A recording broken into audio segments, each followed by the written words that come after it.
Welcome to Lunchtime Coaching. My name is Kevin Britz, and today I've got a great guest joining me. He's from the head, he's the head of NeuroLeadership Institute in South Africa, and heads up the business development for us.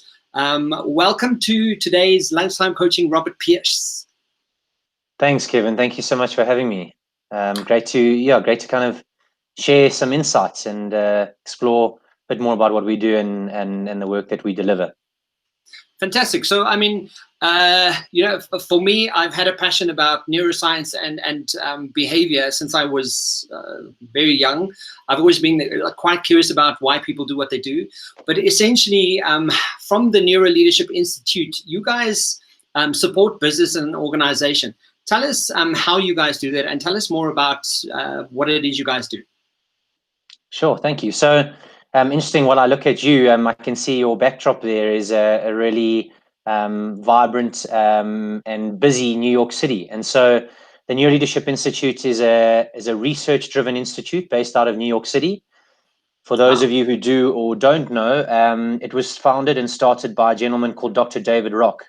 Some of you might have been exposed to some of his literature and some of his thought leadership, particularly through two books titled Quiet Leadership and Your Brain at Work. And that's what kind of thrust David into the limelight and where he built a lot of credibility. And in 1994, the business was founded in Australia. And then, as I say, it moved its headquarters to New York because it felt like it could add a lot of value, and the market in the United States was ready for what they were going to deliver. So essentially what we do in basic terms is, as I said, we're a research-driven institute. We partner with the foremost neuroscientists out of Ivy League institutions. They're actually on staff. Institutions such as Harvard, Yale, MIT, New York University, and Columbia. And through all the advances of neuroscience research, what's quite interesting to note is that more has been uncovered in the brain in the last 10 years than the 100 years that preceded it through the advances in technology. Through fMRI scanners and the like, we've learned more about the brain than we ever thought we could imagine. So we take that neuroscience research essentially as a research-driven institute, and what's been uncovered in the brain in terms of how it makes decisions, how we interact and engage, what motivates and drives us, how you embed learning. And then we partner with business to solve the business challenges that they struggle with the most, both from a leadership standpoint and a people standpoint. So our CEO, David Rock, coined the term neuroleadership, and that's where the NeuroLeadership Institute was born. So that's essentially what we do, yeah. So one of the questions that we have here is how do we disprove conventional wisdom through the years of neuroscience-based evidential research?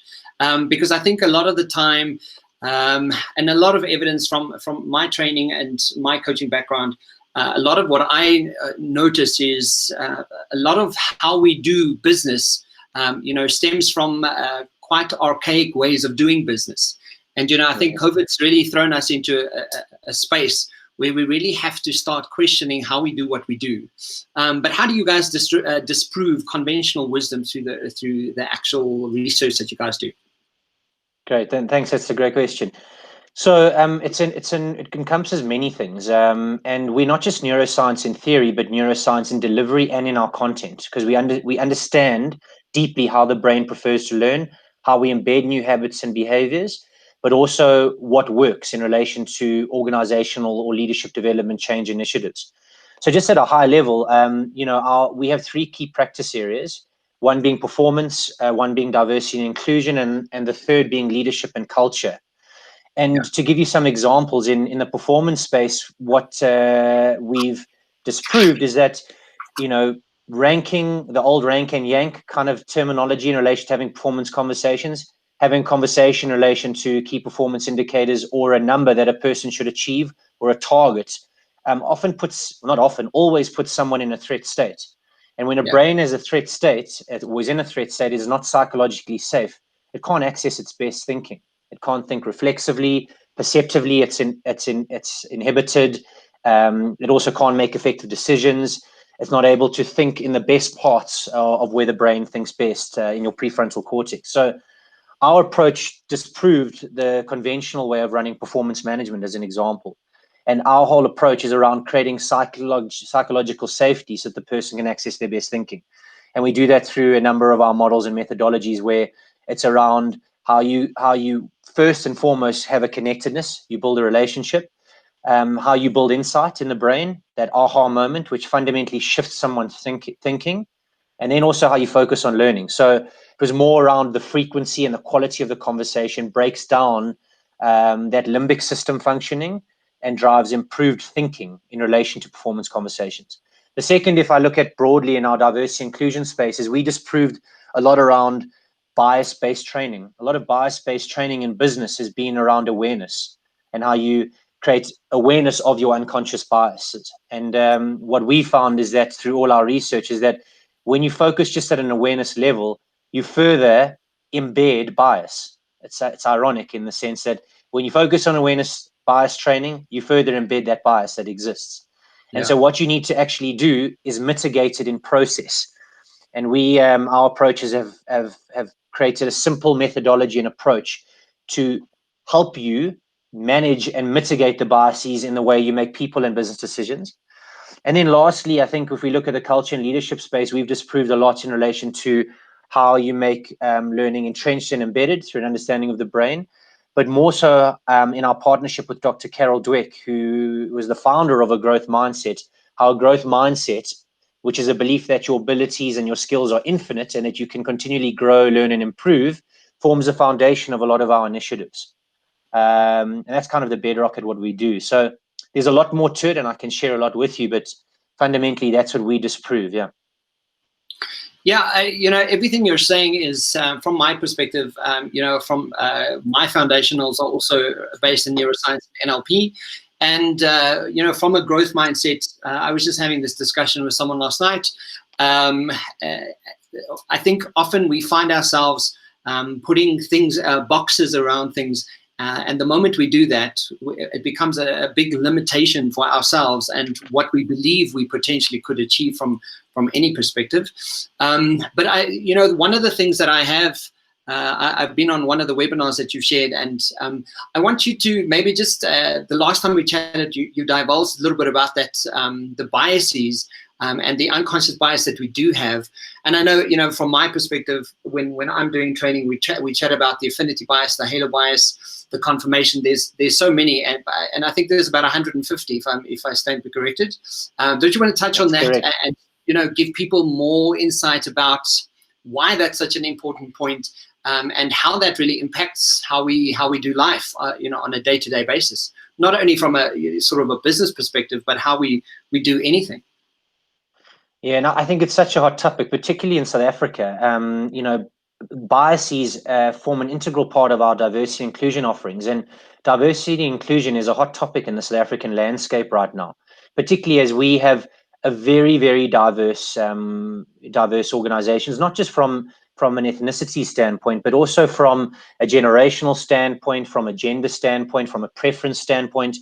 And we know all our neuroscience research also displays that diverse teams feel more uncomfortable, but they far outperform homogenous teams. And I think biases are an integral part of that, because if you have a hardly embedded and entrenched, for instance, similarity bias, you're likely to take on opinions and viewpoints from someone who thinks the same way as you, who looks the same way as you, has a similar background to you, than someone who has a different viewpoint.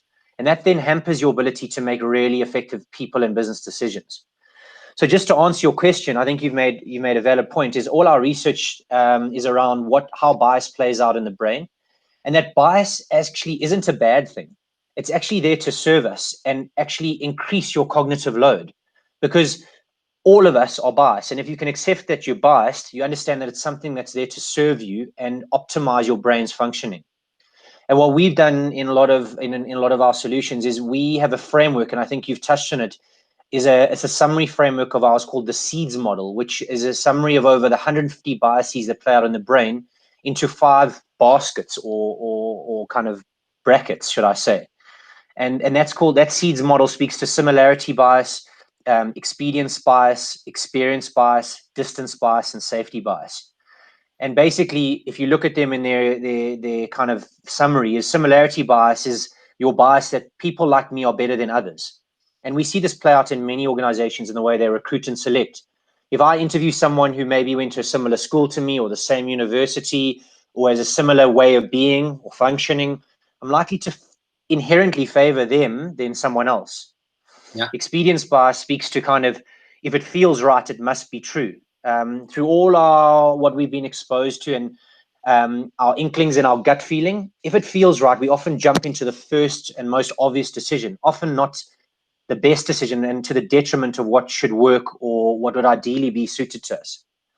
Experience bias in the SEEDS model is the second E, is that my perceptions are accurate, and the lens through which I see things is accurate, without nearly considering other people's viewpoints and opinions in relation to that decision that needs to be made or what I'm looking into. Distance bias is a very, very key one, and it plays out particularly now whilst we work virtually and remotely, and we don't have that physical proxy of individuals. If something's closer, it's more valuable than far. And that's in relation to not just physical proxy, but in decisions in relation to benefit derived from a decision we're making.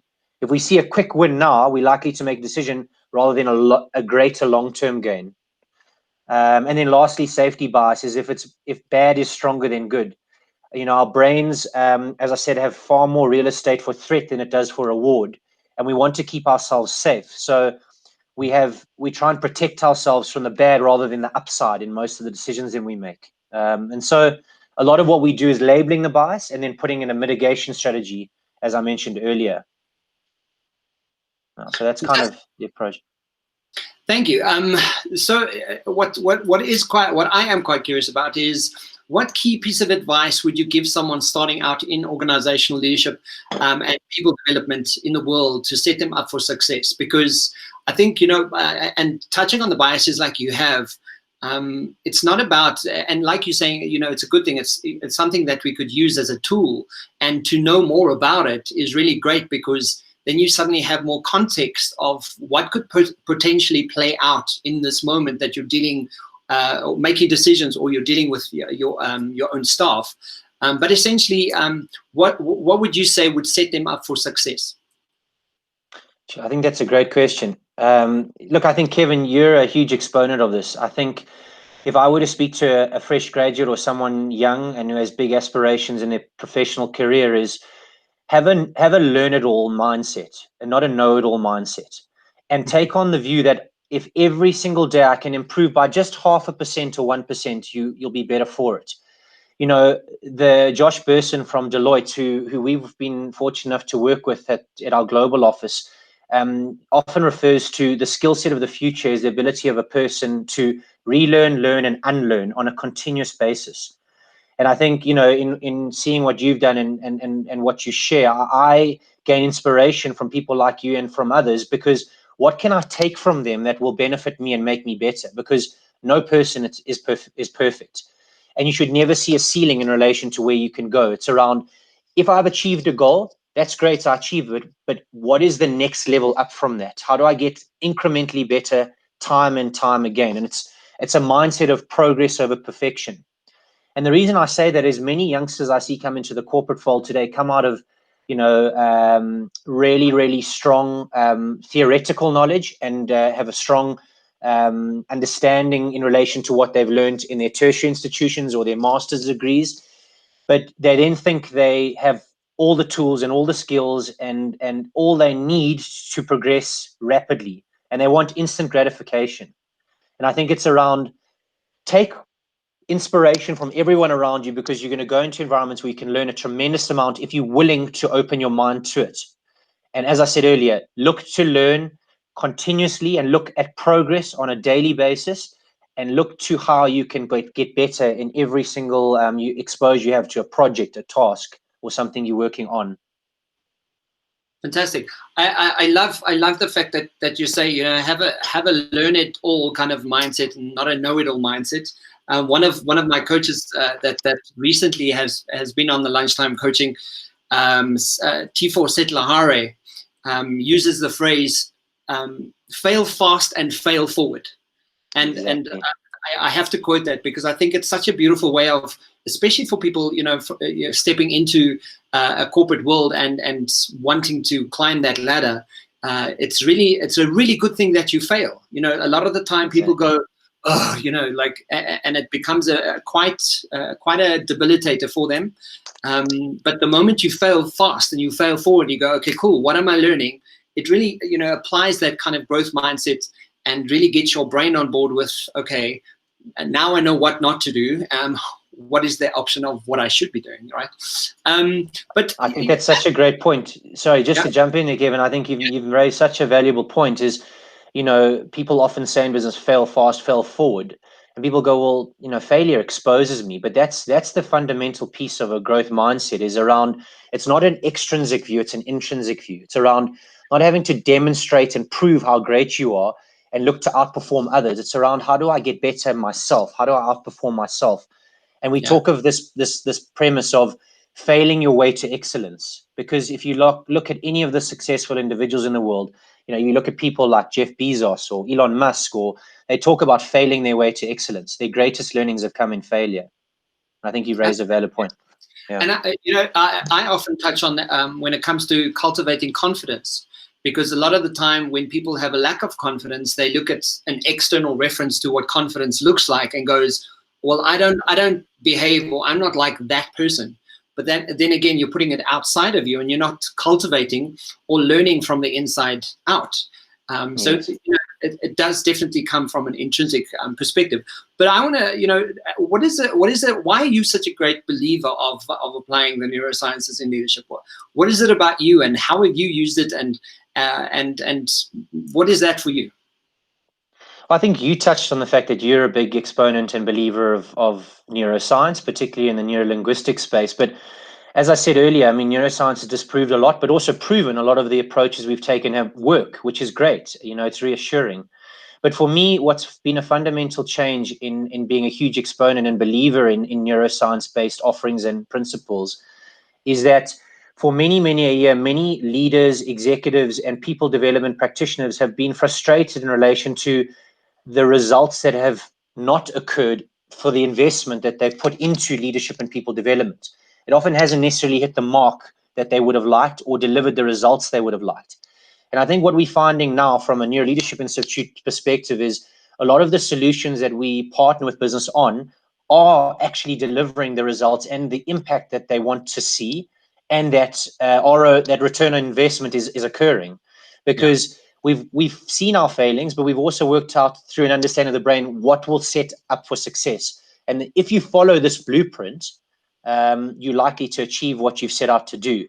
And so we're finding we use varying metrics. We look at net promoter scores, we look at behavioral change percentages. But having come from a learning and development background 8 years ago and only been in the NeuroLeadership Institute for 3 years, I'm seeing a far greater impact and benefits through our solutions, because organizations are going, wow, I have shared habits and behaviors, and I have a common language, and I have a way to address bias, to create psychological safety, to engage more effectively with my employees, to set them up with a culture of lifelong learning through growth mindset.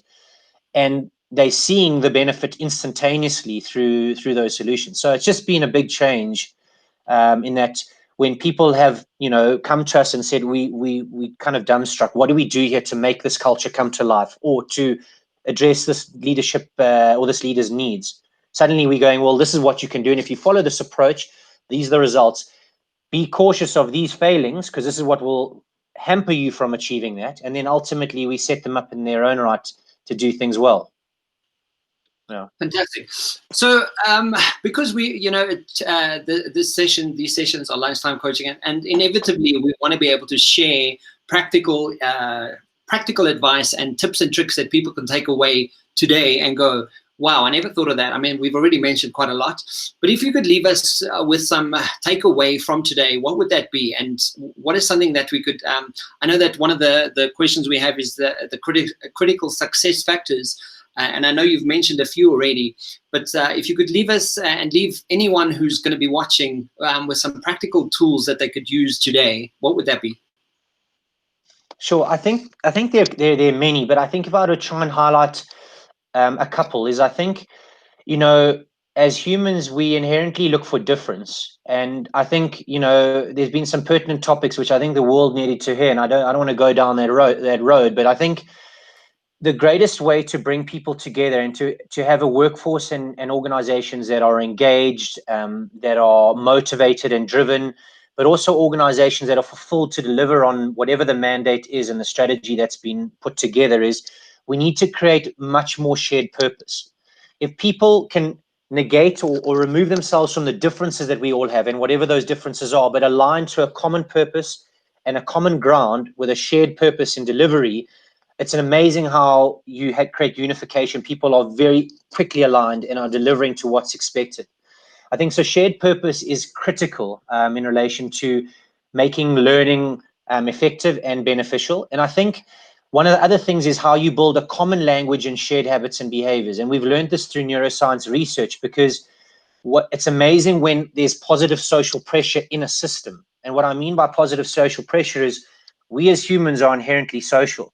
So when I see someone like you doing great work and you're delivering really, really rich content, I go, well, I'm doing reasonably well in relation to some of those facets, but I need to actually layer in other pieces, because if I don't, I'm behind now the new standard, and that is the new benchmark set.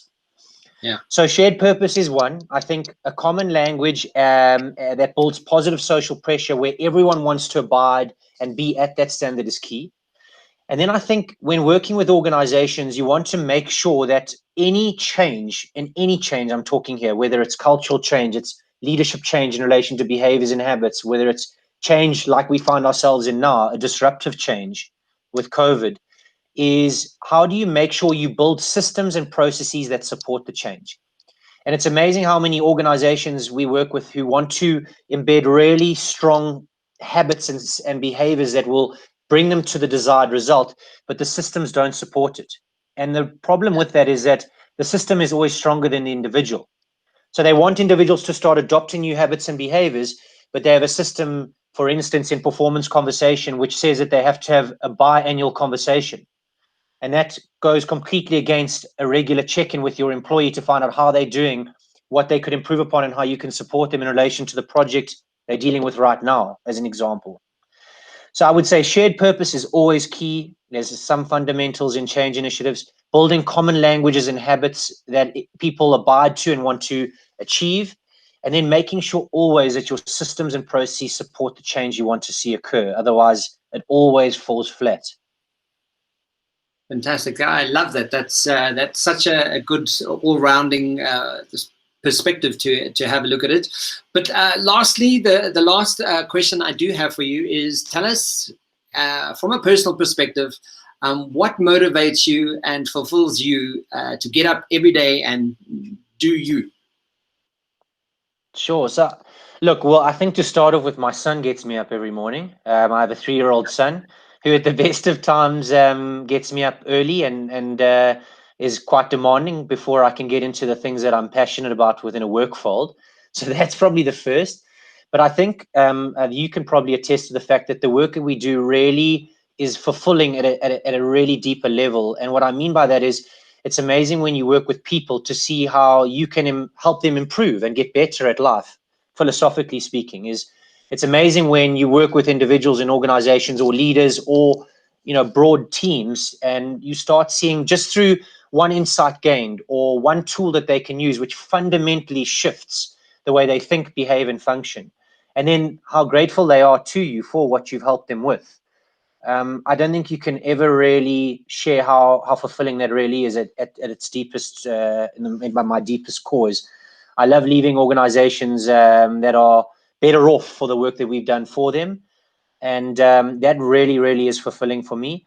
But also, I think helping people reach their full potential. I think people don't really understand their full potential for the most part. We know through neuroscience that there are more possible connections in the brain than there are stars in the galaxy. And I think if you think of it in that way, we probably use 10 to 20% of our brain's potential every single day when we go into work and how we function. And if you can help people, just as I said, that 1% or 2% get better every single day or through something you've worked with them on, it's really, really is fulfilling. So that's what drives me and fulfills me on a continual basis. And then also, I'm inspired by people within our learning community. As I've said, I think more so now than ever, COVID's made us acutely aware of the need to collaborate and the need to take our learning community forward and support South Africa, broadly speaking, to reach its full potential.